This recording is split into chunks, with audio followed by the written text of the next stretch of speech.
दोस्तों, वैसे तो आपने कारगिल युद्ध से जुड़े कई किस्से कहानियां सुने होंगे, लेकिन अब पेश है कुछ ऐसे किस्से जो आपको न सिर्फ देश के वीर जवानों की याद दिलाएंगे, बल्कि आपको भारतीय होने पर गर्व भी महसूस कराएंगे। भारतीय सेना में बड़े ही काबिल अफसर थे नींबू साहब।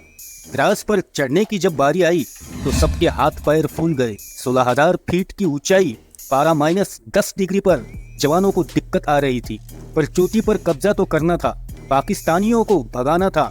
सबसे आगे नींबू साहब थे। ये है शहीद निकेजाकुओ केन गुरु से, यानी नींबू साहब। नींबू साहब ने जब चढ़ने की कोशिश की तो उनके जूते फिसलने लगे, लेकिन तभी कुछ सोचकर अचानक उन्होंने अपने जूते उतारने शुरू कर दिए।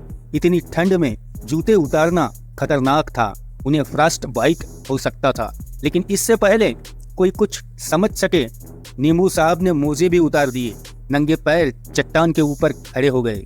फिर धीरे धीरे अपने बाकी साथियों को ऊपर चढ़ाया। ऊपर चढ़ने के बाद नींबू साहब ने रॉकेट लॉन्चर से फायर किया और एक के बाद एक करके 7 पाकिस्तानी बंकरों को तबाह कर दिया। जवाबी फायरिंग में नींबू साहब को गोली लगी, बावजूद इसके दुश्मनों से लड़ते रहे। आखिरकार नींबू साहब के साथियों ने पोस्ट अपने कब्जे में ले लिया, लेकिन जब पीछे अपने हीरो की तरफ मुड़े तो वो खाई में गिर चुके थे। नींबू साहब जा चुके थे, साथियों की आंखों में आंसू थे। सब एक ही बात दोहरा रहे थे, ये आपकी जीत है नींबू साहब, ये आपकी जीत है।